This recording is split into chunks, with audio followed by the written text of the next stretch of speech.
What's up guys, and welcome back to Just in Time. So the word that we're looking at today is perseverance. So what gave me the inspiration for this particular word was when I was playing basketball with the people over in Penang. So there's a court that I go to here and it's basically filled with babies lah.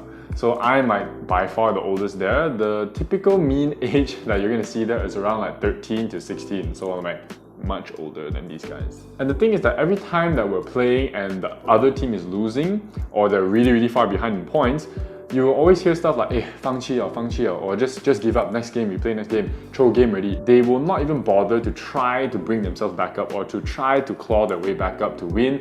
They will just throw the rest of the game. So obviously this really affects me because as somebody who is so in love with sports, I was never taught to quit. I was never taught to lose.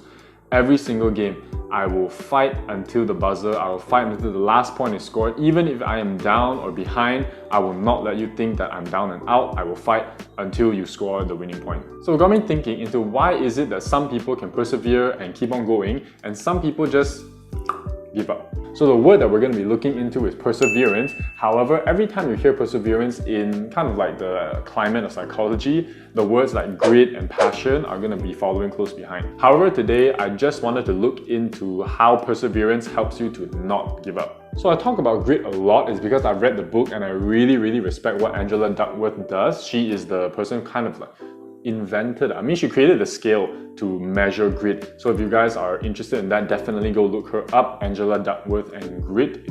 She's a very smart person. So begin to understand this, we're looking at the neurotransmitter called dopamine. So dopamine is in charge of the pleasure center and it's also in charge of making or breaking habits. So to better understand this neural pathway, I'm going to give a very generic example, which you're going to see in a lot of studies that mention grit and perseverance, which is getting somebody to exercise. So typically when somebody is thinking about persevering through a workout or basically persevering in general, it's going to be paired with thoughts of pain and like something tough because perseverance is getting over something tough. So that is why a lot of times people cannot get to the finish line is because a workout is tough.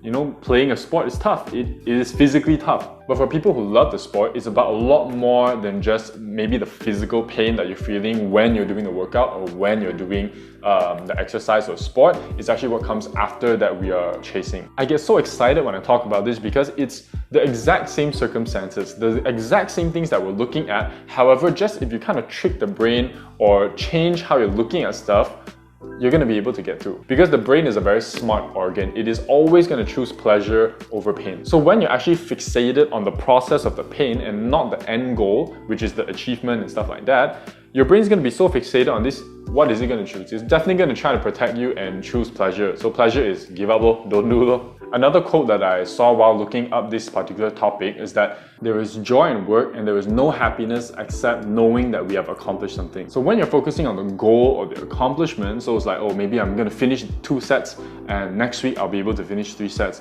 or the next point, just get 2 more points and we're going to think about the next 8 points later, but get 2 points first.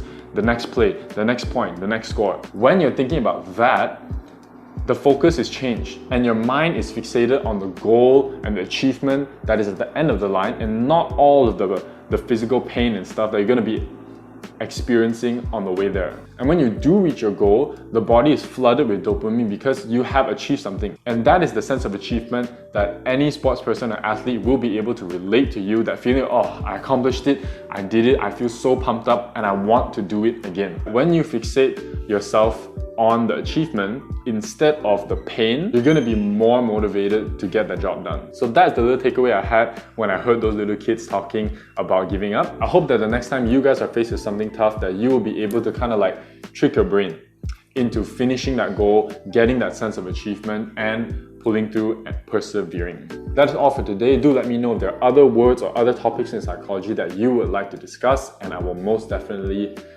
get to it. See ya.